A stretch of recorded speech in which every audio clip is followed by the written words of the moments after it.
researchers and dear friends gathered here to celebrate Reading Day. Today, we come together to recognize the importance of reading, which opens doors to knowledge, imagination, and lifelong learning. Reading Day is observed in honor of the contribution of P.N. Pankar, widely known as the father of the library movement in Kerala. His vision inspired generations to cultivate the habit of reading and learning. Reading is not merely a skill. It is a journey that broadens our minds, enriches our vocabulary, and helps us understand the world around us. Books are our silent companions, wise teachers, and endless sources of inspiration. As we celebrate Reading Day, let us renew our commitment to making reading a daily habit and encourage others to discover the joy of books. Let us enjoy the Reading Day program. Thank you. എന്റെ പ്രിയ സഹപാഠികളെ, ഒരു പുസ്തകം കയ്യിലെടുക്കുമ്പോൾ നാം വെറും അക്ഷരങ്ങൾ വായിക്കുകയല്ല, നൂറ്റാണ്ടുകളുടെ അനുഭവങ്ങളും അറിവും സ്വപ്നങ്ങളും നമ്മുടെ മനസ്സിലേക്ക് സ്വീകരിക്കുകയാണ്. മനുഷ്യനെ മഹാനാക്കുന്നതും സമൂഹത്തെ പുരോഗതിയിലേക്ക് നയിക്കുന്നതും വായനയാണ്. ഇന്ന് നാം വായനാ ദിനം ആചരിക്കുകയാണ്. കേരളത്തിൽ വായനാ സംസ്കാരം വളർത്താൻ അക്ഷരം പ്രവർത്തിച്ച P.N. പണിക്കർ സാറിന്റെ സ്മരണാർത്ഥമായാണ് ഈ ദിനം നമ്മൾ ഇന്ന് ആചരിക്കുന്നത്. ഈ വായനാ ദിനത്തിൽ നമുക്ക് ഒരു പ്രതിജ്ഞ എടുക്കാം. ലോകത്തെ മാറ്റിമറിച്ച എല്ലാ മഹത്തായ ആശയങ്ങളുടെ തുടക്കം ഒരു പുസ്തകത്തിന്റെ താളുകളിൽ നിന്നായിരുന്നു. നാളത്തെ ശാസ്ത്രജ്ഞന്മാരും അധ്യാപകരും എഴുത്തുകാരും ഇന്ന് ഈ വേദിയുടെ മുന്നിൽ നിൽക്കുന്ന വിദ്യാർത്ഥികളാണ്. ഒരു പുസ്തകം തുറക്കുമ്പോൾ ഒരു ലോകം തുറക്കുന്നു. ഒരു കുട്ടി അത് വായിക്കുമ്പോൾ ഒരു ഭാവി ഉണരുന്നു. നമ്മുടെ ഭാവി മാറ്റുവാനുള്ള ശക്തി ഒരു പുസ്തകത്തിന്റെ ആദ്യ പേജ് തുറക്കുമ്പോൾ ആരംഭിക്കുന്നു. അതിനാൽ അറിവിന്റെ ആ വാതിൽ നമുക്ക് എന്നും തുറന്നു വയ്ക്കാം. ഇത്രയും പറഞ്ഞുകൊണ്ട് ഞാൻ എന്റെ വാക്കുകൾ ഉപസംഹരിക്കുന്നു. നന്ദി. സുഭാഷ് ചന്ദ്രയുടെ അമ്മ എന്ന കവിത. മക്കളായി നാലും പേരുണ്ടെങ്കിലും അമ്മയേകയാണേകയാണീ ഭൂമിയിൽ. അച്ഛൻ മറിഞ്ഞൊരു കാലം മുതൽക്കമ്മ ഭാരമായി തീർന്നുവോ നാലു പേർക്കും. നാടൂരി മണ്ണും പകുത്തെടുത്ത് മക്കൾ നാലു വഴിക്കായി പിരിഞ്ഞുപോയി. അച്ഛൻ്റെ ആത്മാവുറങ്ങുന്ന മണ്ണിലന്നന്തി തിരികൺ തുറന്നതില്ല. ഉള്ളം തുളുമ്പും ഓരോർമ്മകൾ നോവിൻ്റെ ആഴം പെരുക്കി ചിതയരിച്ചു. ദുശ്ശകുനം പോലെ അമ്മയെ കണ്ടൊരാ മക്കൾ നടന്നു മറയുന്നതും നോക്കി നെഞ്ചു പൊളിഞ്ഞമ്മ നേരി നിന്നു. ചെല്ലക്കഥകൾ നുകർന്നു രസിച്ചൊര പേരക്കിടാവോടി വന്ന നേരം ശാസിച്ചു നിർത്തി മരുമകളെങ്കിലും മുത്തശ്ശിക്കൊപ്പം നോടിയെത്താൻ. കൈനീട്ടി നിന്നു കരഞ്ഞു പൈതൽ. അന്യയായ ഓർമ്മ നൊന്തു നിൽക്കെ വിങ്ങി നുറുങ്ങിയോ കുഞ്ഞിൻ മനം. നിർഭര ബാല്യമേ, നിന്നിൽ പക നട്ടൊരച്ഛനും അമ്മയും എന്തു നേടി. മക്കളെ ഓർക്കുക, തീരാത്ത ദുരിതമായി നിങ്ങളെ ചൂടുന്ന താപമായി തീരുമി മാതൃശാപം. ആരോ വിലയിട്ടൊരാ നാലുകെട്ടിന്റെ നോവു പോലമ്മ പകച്ചു നിന്നു. പോകാനിടമില്ല എന്നൊരു ദുഃഖ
ഞാനും കണ്ടിട്ടില്ല.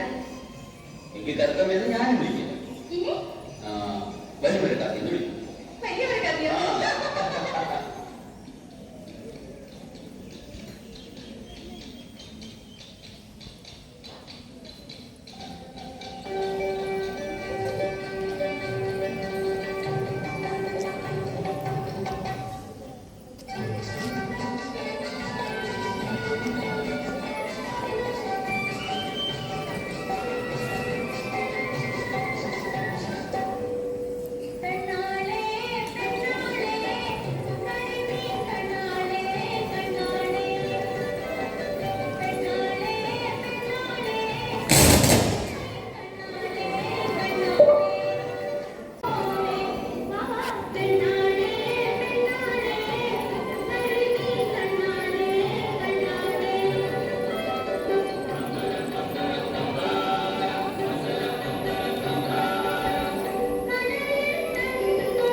बार एक कुत्ता था, वह रोटी का एक टुकड़ी मिला। वह रोटी का एक टुकड़ी अपना मुंह में चलने लगा। वह चलते चलते एक नदी के पास पहुंचा। नदी के पानी में उसे पंजाई दिखाई दी। उसने सोचा कि वह दूसरे कुत्ता है और वो भौंकने के लिए एक रोटी भी छीन ले। कुत्ते के हाथ में नहीं लगा। शिक्षा। लालच बुरी बला है। धन्यवाद। नमस्ते, आज मैं यहाँ श्री आरसी प्रसाद सिंह लिखते छोटी सी कविता आलापन करना जा रही हूँ। हमारा देश भारत है। नदी गोदावरी गंगा इधर भूगोल पर युगने हमारा चित्र बहुरंगा। हमारा देश की माटी अलौकिक मूर्ति पर जड़ती। दया क्या स्वर्ग से बीजो गगन सोपान पर चढ़ती। हमारे देश की पानी यहाँ वह शक्ति हो देता। धन्यवाद। What do you see? A world of wonder waiting for me. Jump on a cloud, sail on the sea, ride with the night or swing through the trees. Every page a brand new place. Close your eyes and drift away. Breathe the magic fly. Take a trip beyond the sky. Turn the pages, don't be shy. Books will make you soar so high. Breathe, imagine, dream. Nothing's ever as it seems. Through the stories, through the time. Let your heart and mind unwind. A book's like magic in your hands. It takes you far to distant lands.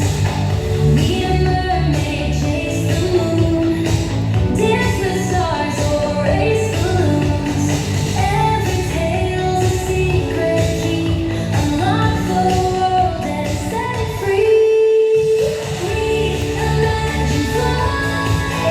Take a trip beyond the sky. Turn the pages, don't be shy. Books will make you soar so high. Breathe, imagine, dream. Nothing's ever as it seems. Through the stories, through the time. Let your heart and mind unwind. Known as the Bard of Eight English playwright and poet, whose works continue to inspire readers and audience across the world even after. Here comes William Shakespeare.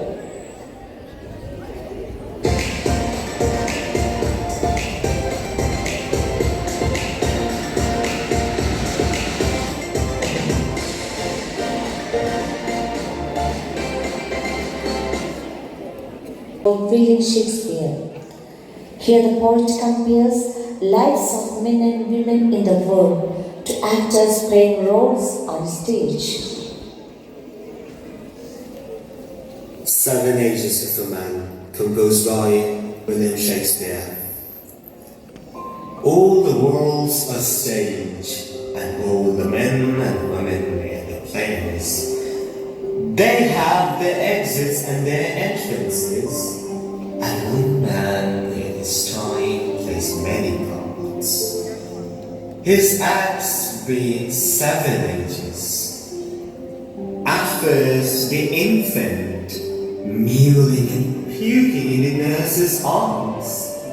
Then the whiny schoolboy, action and showing morning face, creeping like snail and railing into school. And then the lover, Some like furnace with a woeful bonnet made his mistress's Oliver. Then a soldier full of strange oaths and beard like a plot, jealous in odor, sudden pricking quarrel, seeking the noble reputation even the cannon's mouth. And then the justice in fair round belly with good cape and lined, with eyes severe and beard full of cut, full of wise souls and mortal instances, and so he plays his part. The sixth age shifts into the lean and slippered pantaloon, with spectacles on nose and pouch on side. His yachtful hose, well saved, a vault too wide for his shrunk shed, and his big manly voice turning again toward childish treble, pipes and whistles in his sound. Last scene of all that ends the strange eventful history is second choice and mere oblivion. Sans teeth, sans always, sans taste, sans everything.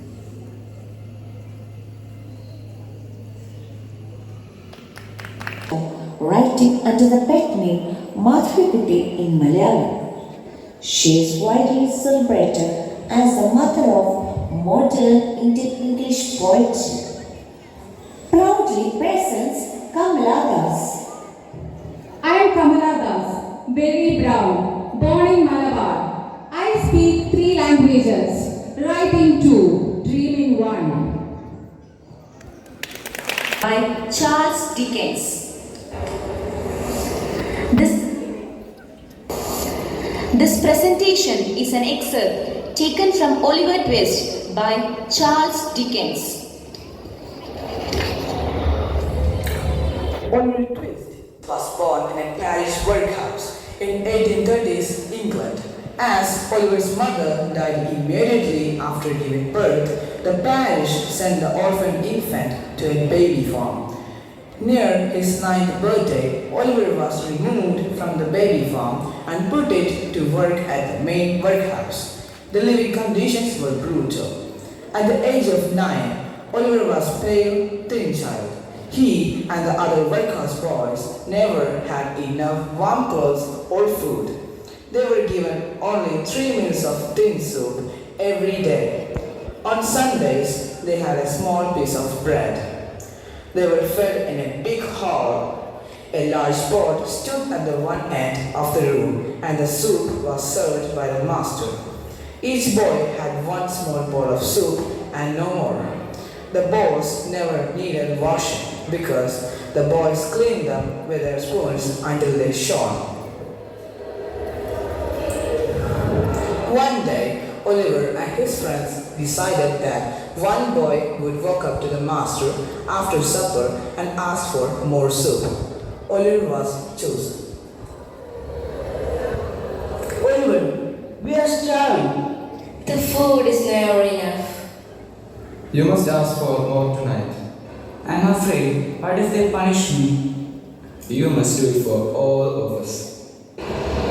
In the evening, the boys sat down at the tables. The master stood by the pot and the soup was served.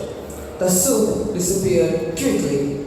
The boys whispered and made signs to Oliver. He stood up from the table and went to the master with his bowl and spoon in his hands. Please, sir, I want some more soup. What? What did you say? Please, sir, I want some more. How dare you ask me more? Mr. Bumble! Mr. Bumble! What happened? Oliver Twist has asked for more soup. What? More soup? Impossible. Yes, sir, he asked for more. This boy is a troublemaker. He must be punished. I was only hungry. Everyone was shocked that Oliver had dared to ask for more food. Poor Oliver was punished, but his brave words became famous forever. He was brutally punished. And that is how Oliver Twist became known for his courage in asking for what he needed. Oliver's story reminds us to be grateful for the food, family, and opportunities we have. At the same time, it teaches us to be brave, to speak up when something is unfair, and to show kindness to those who are less fortunate.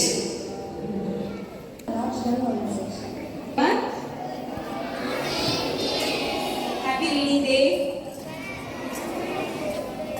As Francis Bacon has said, reading maketh a full man.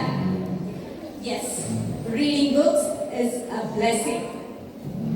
Holding a book in your hand is just like holding a magic lamp. Both are having some hidden extraordinary powers in them. For that power, for releasing that power, a human action is needed. If we take magic lamp, the magic lamp must be rubbed. And if we take the book, it must be opened and read. Then the boat will take you to another land where you can enjoy a new world of adventures, excitement, and new experience. Thus, it will help to unlock your inner genius. Social media, of course, gives you information, but books gives you wisdom. Scrolling in phone does not make you relax, but it makes you restless. A few minutes in Instagram takes you to hours and hours. And the funny thing is that when you remember what you saw, nothing is there in your mind. Watching videos, shorts, reels, everything is just like feeding your brain with junk food. This junk food are really tasty, but they are empty. So my dear students, reading will help you to sharpen your intellect, shape your thoughts, and then make you achieve your success. On this reading day, let's remember and honor the legacy of P.N. Panikkar by reading. Read to lead. Happy reading day to you all. Thank you.